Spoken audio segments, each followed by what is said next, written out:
अस्सलाम वालेकुम स्टूडेंट्स, आज मैं आपको 10th क्लास के सब्जेक्ट फिजिक्स में जिसके बाद से हमारे पास है चैप्टर नंबर 1। इसका टॉपिक है simple harmonic motion and waves. इसके बारे में स्टूडेंट्स मैं आपको बताऊंगी। स्टूडेंट्स, सिंपल हार्मोनिक मोशन को SHM से डिनोट किया जाता है। ठीक है, सिंपल हार्मोनिक मोशन में हमारे पास SHM से इसको डिनोट किया जाता है। S stand for simple, H stand for harmonic और M स्टैंड फॉर मोशन। अगर बोर्ड में आपके पास क्वेश्चन आता है तो उसमें सिंपल हार्मोनिक मोशन की बजाय SHM भी लिखा होता है। What do you know about SHM, या फिर व्हाट इज SHM, यानी कि सिंपल हार्मोनिक मोशन को डिफाइन करें। तो स्टूडेंट्स, सिंपल हार्मोनिक मोशन जो है ये प्रॉपर्टी है वाइब्रेटरी मोशन की। It's a property of vibratory motion. Vibratory motion क्या होती है? तो स्टूडेंट्स 9th क्लास में आपने टाइप्स ऑफ मोशन किया होगा, जिसमें एक टाइप उसकी मोशन की एक किस्म वाइब्रेटरी मोशन भी होती है। तो वाइब्रेटरी मोशन किससे कहते हैं? To and fro motion of a body about its mean position, यानी कि बस्ती पोजीशन से आगे पीछे दोहराई जाने वाली मोशन जो होती है किसी भी बॉडी की, किसी भी जिस्म की, वो वाइब्रेटरी मोशन कहलाती है। जैसे यहाँ पर देखा जाए तो हमने एक बॉब को लटकाया हुआ है स्ट्रिंग के साथ, तो ये भारी होने की वजह से इसमें यहाँ पर टेंशन पैदा हो रहा है। अगर हम इस मैस M पर फोर्स F अप्लाई करके इसको पोजीशन A पर लेकर आते हैं और छोड़ देते हैं, तो ये बॉब जो है, मेटल बॉब मैस M जिसको हमने जाहिर किया हुआ यहाँ पर, ये A पर लाकर जब हम छोड़ते हैं तो ये यहाँ पर आकर रुक नहीं जाता, बल्कि इसकी अपनी इस वस्ती पोजीशन O पर, मीन पोजीशन O पर ठहरने की बजाय ये इसके इर्द गिर्द टू एंड फ्रो मोशन जो है वो जारी रखता है। इसी तरह स्टूडेंट्स, जो हमारा एयर ड्रम है, कान का पर्दा जो होता है, उसकी मोशन देखी जाए तो वो भी वाइब्रेटरी मोशन होती है। वो एक सेकंड में, यानी कि फी सेकंड में 20,000 टाइम वाइब्रेट करता है। उसकी मोशन जो है वो 20,000 हर्ट्ज होती है। हर्ट्ज स्टूडेंट्स यहाँ पर फ्रीक्वेंसी का यूनिट है। फ्रीक्वेंसी क्या होती है ये हम नेक्स्ट रीड करेंगे। तो स्टूडेंट्स, अब यहाँ पर अभी मैंने आपको बताया सिंपल हार्मोनिक मोशन के बारे में, जिसको हम डिनोट करते हैं SHM से। तो सिंपल हार्मोनिक मोशन कहते किसको हैं? सिंपल हार्मोनिक मोशन तब होती है, देखें, simple harmonic motion occurs when the net force is directly proportional to the displacement from the mean position and is always directed towards the mean position। Simple harmonic motion में जो हमारे पास force होती है जो किसी भी जिस्म पर लगाई जा रही होती है, तो स्टूडेंट्स इसमें नेट फोर्स वो वस्ती पोजीशन से डिस्प्लेसमेंट के डायरेक्टली प्रोपोर्शनल होती है। जैसे यहाँ पर देखिए स्टूडेंट्स, मैस M जो है, जब हम इसको फोर्स लगाते हैं, इसको यहाँ तक लेकर आते हैं, तो ये यहाँ पर कुछ डिस्टेंस कवर करता है। वो मिनिमम डिस्टेंस जो है उसका डिस्प्लेसमेंट कहलाता है। ठीक है, तो नेट फोर्स इस डिस्प्लेसमेंट के डायरेक्टली प्रोपोर्शनल होती है, यानी कि जितनी हम फोर्स लगाएंगे वो इस उतना ही ये डिस्टेंस कवर करेगी। और उसके ऊपर उसकी जो पोजीशन होती है, उसकी जो सिमत होती है, डायरेक्शन जो होती है, वो इस मीन पोजीशन की तरफ होती है। ठीक है, यहाँ पर उसने कहा ना कि नेट फोर्स जो अप्लाई की जा रही होती है वो डायरेक्टली प्रोपोर्शनल है डिस्प्लेसमेंट के। कहाँ से डिस्प्लेसमेंट होगा? उसकी मीन पोजीशन से। और हमेशा वो क्या रहेगी? डायरेक्टली प्रोपोर्शनल रहेगी, directed towards the mean position. Mean position इनके वस्ती पोजीशन की तरफ रहेगी, जहाँ से जिसम आगे पीछे हरकत करना शुरू करता है। जैसे एक बच्चा झूला ले रहा होता है, पहले उसका झूला रुका हुआ होता है, तो वो एक मीन पोजीशन होती है उसकी, जिस जहाँ पर झूला रुका हुआ होता है। ठीक है, और फिर जब हम उसको एक पॉइंट से लाकर छोड़ देते हैं आगे पीछे की तरफ, वो मूव करना शुरू हो जाता है। उसकी वो पोजीशन जहाँ पर वो रुका हुआ होता है उसकी तरफ हरकत होती है, वो मीन पोजीशन होती है। तो स्टूडेंट्स, सिंपल हार्मोनिक मोशन की कुछ एग्जांपल्स भी हैं जिसकी मदद से हम इसको बेहतरीन तरीके से समझ सकते हैं। तो स्टूडेंट्स, इसकी जो फर्स्ट एग्जांपल है वो है the motion of a mass attach to a spring on a horizontal frictionless surface, यानी कि एक स्प्रिंग के साथ बंधे हुए मैस की मोशन है जो कि हॉरिजॉन्टली ज़मीन पर पड़ा हुआ है। ठीक है, जैसे ये बोर्ड पर लाइन लिखी हुई है तो हॉरिजॉन्टल लाइन है ये। इसी तरह अगर एक स्प्रिंग जो के साथ मैस बंधा हुआ और वो पड़ा हुआ, तो उसको जब हम उस पर फोर्स अप्लाई करेंगे, उसको खींच कर छोड़ेंगे, तो उसकी जो मोशन होगी वो अपनी मीन पोजीशन से बैक एंड फ्रो होगी। तो सेकेंड एग्जांपल हमारे पास आती है motion of a ball placed in a bowl. अगर किसी बॉल को, किसी गेंद को एक बाउल में रखते हैं, तो उसको उसकी सेंटर में रखकर जब हम उसको छोड़ देते हैं ना, तो वो अपनी मीन पोजीशन से आगे पीछे की तरफ हरकत करना शुरू हो जाता है। थर्ड वन हमारे पास एग्जांपल आती है motion of bob attach to a string. एक मेटल बॉब ली जाती है, एक धाती गोली ली जाती है, लोहे वगैरह की बनी हुई होती है या फिर तांबे की, तो उसकी मोशन जो होगी, जो हरकत होगी, जब उसको हम एक अटैच करेंगे एक स्ट्रिंग के साथ, एक रस्सी के साथ, एक धागे के साथ, मजबूत डोरी के साथ बांध देते हैं, तो उसकी भी हरकत क्या कहलाएगी? वो सिंपल हार्मोनिक मोशन होगी। जैसे यहाँ पर देखिए मैंने एग्जाम्पल में भी बनाई हुई है, ये मेटल बॉब है फॉर एग्जाम्पल। ठीक है, एक स्ट्रिंग के साथ अटैच की हुई है, जब हम इसको फोर्स अप्लाई करके यहाँ पर छोड़ देते हैं, तो इस मेन पोजीशन से आगे पीछे की तरफ ही हरकत करती है। ठीक है। तो ये इसकी मीन पोजीशन से बैक एंड फ्रो इनके टू एंड फ्रो मोशन है जो कि वाइब्रेटरी मोशन कहलाती है। तो चूंकि simple harmonic motion vibratory motion की एग्जांपल है, सॉरी प्रॉपर्टी है, खसूसियत है, इसलिए ये इसकी एग्जांपल होगी। जी स्टूडेंट्स, अब मैं आपको बताऊंगी motion of mass attach to a spring जो कि सिंपल हार्मोनिक मोशन की एग्जांपल है। जैसा कि मैंने आपको बताई थी ना 3 एग्जांपल्स, तो उनमें फर्स्ट वन हमारे पास आती है motion of mass attach to a spring के स्प्रिंग के साथ बंधे हुए मैस की मोशन। अब यहाँ पर देखिए स्टूडेंट्स, इस डायग्राम में तो ये हमारे पास एक स्प्रिंग है जिसके साथ हमने उसके एक सिरे पर एक मैस को बांधा हुआ है, ठीक है, अटैच किया हुआ, दूसरा सिरा जो है वो उसका एक मजबूत सहारे के साथ बांधा हुआ है। तो स्टूडेंट्स यहाँ पर ये बॉडी रेस्ट में है, हम इस पर कोई एक्सटर्नल फोर्स नहीं लगा रहे हैं, इसलिए ये कोई भी डिस्प्लेसमेंट कवर नहीं कर रहा। लेकिन अगर हम इस मैस एम पर फोर्स एफ अप्लाई करते हैं ना, तो ये बॉडी यहाँ से कुछ डिस्टेंस कवर करेगा, ठीक है। यहाँ पर सेकंड कंडीशन में देखें तो यहाँ पर थी इसकी मीन पोजीशन ये है, बस्ती पोजीशन ओ, जहाँ पर ये यहाँ ठहरा हुआ है। लेकिन अगर इस पर फोर्स अप्लाई की जाएगी, इसको यहाँ से यहाँ तक खींचा जाएगा, तो ये इसकी पोजीशन आ जाएगी जहाँ से ये पोजीशन ओ से फोर्स एफ लगाने पर ए तक मूव किया। अब इस बॉडी की जो मोशन होगी ना, वो अपनी मीन पोजीशन पर होगी जब हम इसको यहाँ लाकर छोड़ देंगे। इसकी मीन पोजीशन ओ से ए पर लाकर जब हम छोड़ देते हैं इस पर एक्सटर्नल फोर्स अप्लाई करने के बाद, तो ये बॉडी अपने एक फोर्स के साथ अपनी मीन पोजीशन इनके बस्ती पोजीशन की तरफ आएगा जहाँ पर ये पहले था। अब रिस्टोरिंग फोर्स की वजह से ये यहाँ पर ठहरेगा नहीं, बल्कि नेक्स्ट ऑपोजिट पोजीशन की तरफ जाएगा। यहाँ पर इसकी ऑपोजिट पोजीशन जो है वो बी है, ठीक है। तो ये इस पोजीशन की तरफ आएगा। जैसे यहाँ पर ये देखिए इसकी थर्ड डायग्राम में थर्ड कंडीशन में इसकी पोजीशन आई हुई है। फर्स्ट में ये मीन पोजीशन पर रुका हुआ है, फिर हम इस पर फोर्स अप्लाई करते हैं तो ये कुछ डिस्टेंस कवर करता है। उस डिस्टेंस को चूँकि वो मिनिमम होता है तो उसको एक्स से डिनोट किया जाता है जो कि डिस्प्लेसमेंट कहलाता है। तो ये डिस्प्लेसमेंट कवर करता है जब इस पर फोर्स एफ अप्लाई की जाती है, और जब इस पर फोर्स एफ अप्लाई करने पर छोड़ दिया जाता है ना, तो ये इसके अंदर ये एक फोर्स होती है रिस्टोरिंग फोर्स, जिसकी वजह से ये अपनी मीन पोजीशन ओ की तरफ आता है, और ना सिर्फ ओ पर आकर रुक जाता है बल्कि कुछ ऑपोजिट डायरेक्शन में भी फोर्स को अप्लाई करता है और ये अपनी मोशन को शो करता है।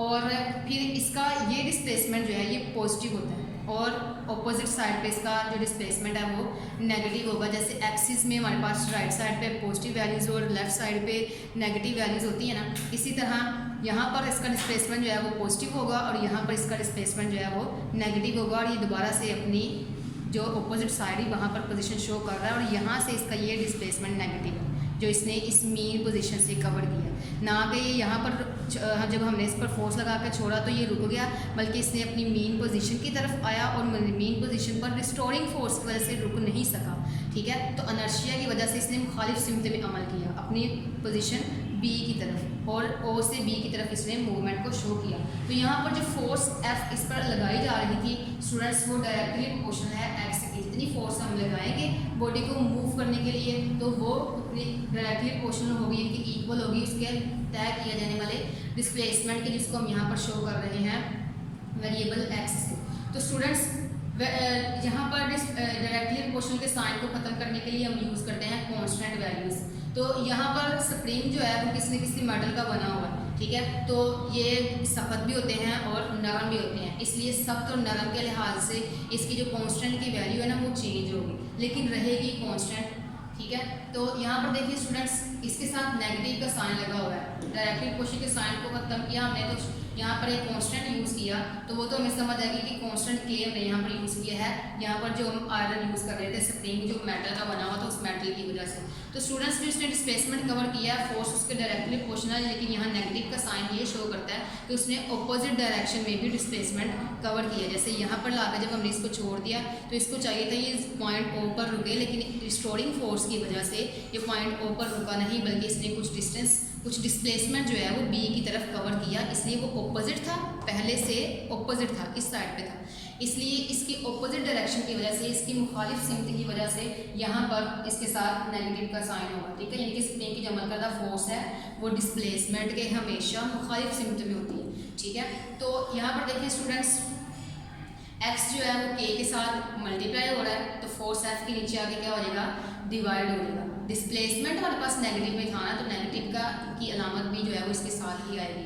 तो Newton second law of motion के अकॉर्डिंग फोर्स एफ इक्वल होती है एम ए के, ठीक है। मास और एक्सेलरेशन के प्रोडक्ट के इक्वल होती है, मास और एक्सेलरेशन के हासिल तरफ के बराबर होती है। तो स्टूडेंट्स हम इस फोर्स की वैल्यू को इस इक्वेशन में अगर पुट करते हैं तो फोर्स की जगह हमारे पास आ गया ma divided by x equal आ गया कांस्टेंट k के, ठीक है। अब x इधर डिवाइड हो रहा है स्टूडेंट्स, तो यहाँ जाके क्या हो जाएगा, मल्टीप्लाई हो जाएगा, इसके साथ उसकी जो साइन है वो भी इधर शो होगा।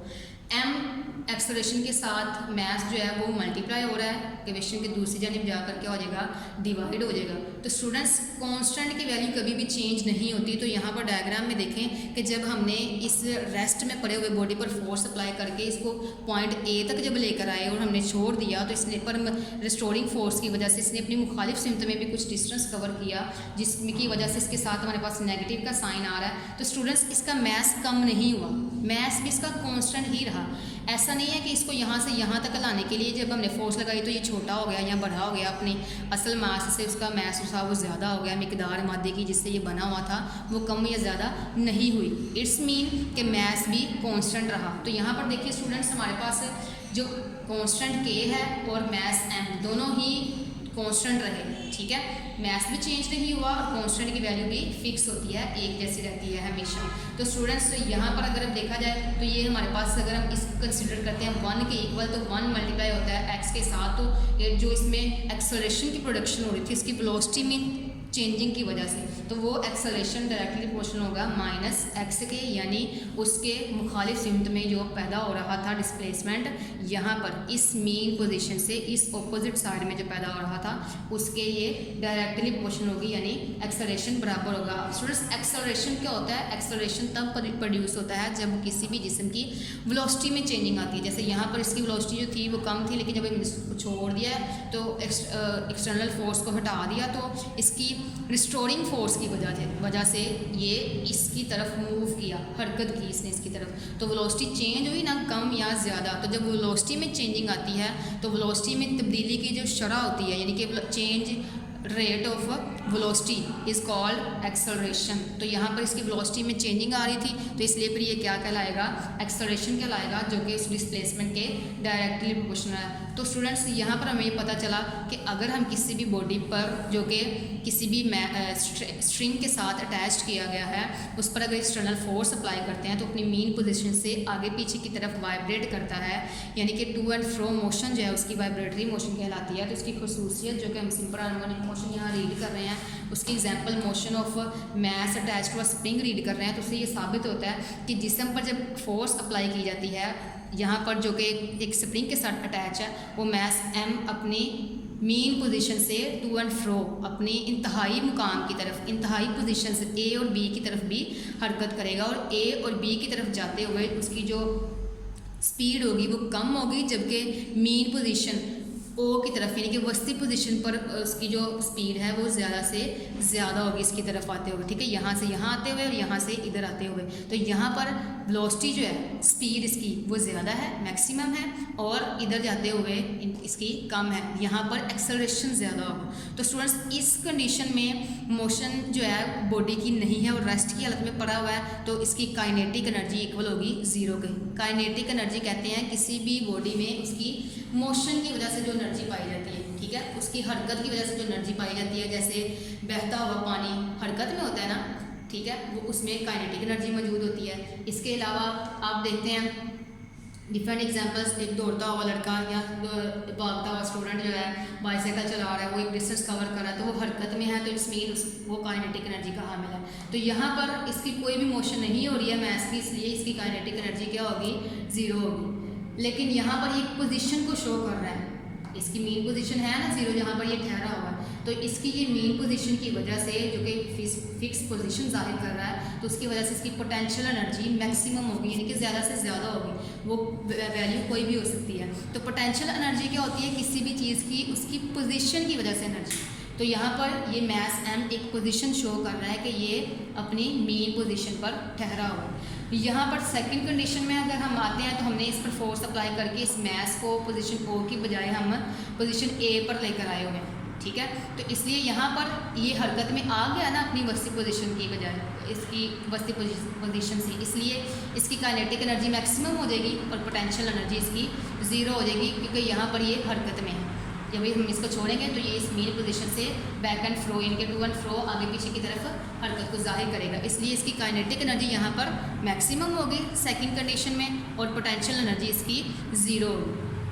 यहाँ पर थर्ड कंडीशन में अगर देखा जाए तो स्टूडेंट्स इसकी काइनेटिक एनर्जी ज़ीरो है क्योंकि ये रुका हुआ है, हमारे पास ये पॉइंट बी पर ठहरा है। जब भी किस चीज़ को हम देखते हैं वाइब्रेटरी मोशन करते हुए तो अपनी मेन पोजीशन से उसकी जो हाईएस्ट पोजीशंस होती हैं ना उन पर जाकर वो कुछ लम्हों के लिए, कुछ इंटरवल्स के लिए वो ज़रूर कोई जो भी चीज़ हम ऊपर फेंकते हैं या आगे पीछे वो हरकत कर रही होती है या ऊपर नीचे जा रही होती है तो अपनी मेन पोजीशन से जब टू एंड फ्रो मोशन कर रही होती है ना तो अपनी पीक पोजीशंस पर जाकर ज़रूर चंद लम्हों के लिए ठहरती है। तो इसी तरह यहाँ पर मैस m जो है वो पॉइंट B पर रुका हुआ है, इसलिए ये मोशन में नहीं है, हरकत में नहीं है, तो काइनेटिक एनर्जी इसकी क्या हुई, ज़ीरो।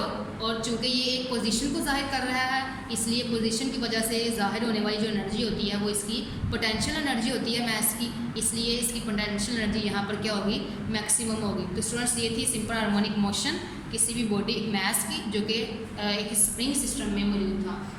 होप्स हो कि आज के टॉपिक की आपको समझ आ गई होगी।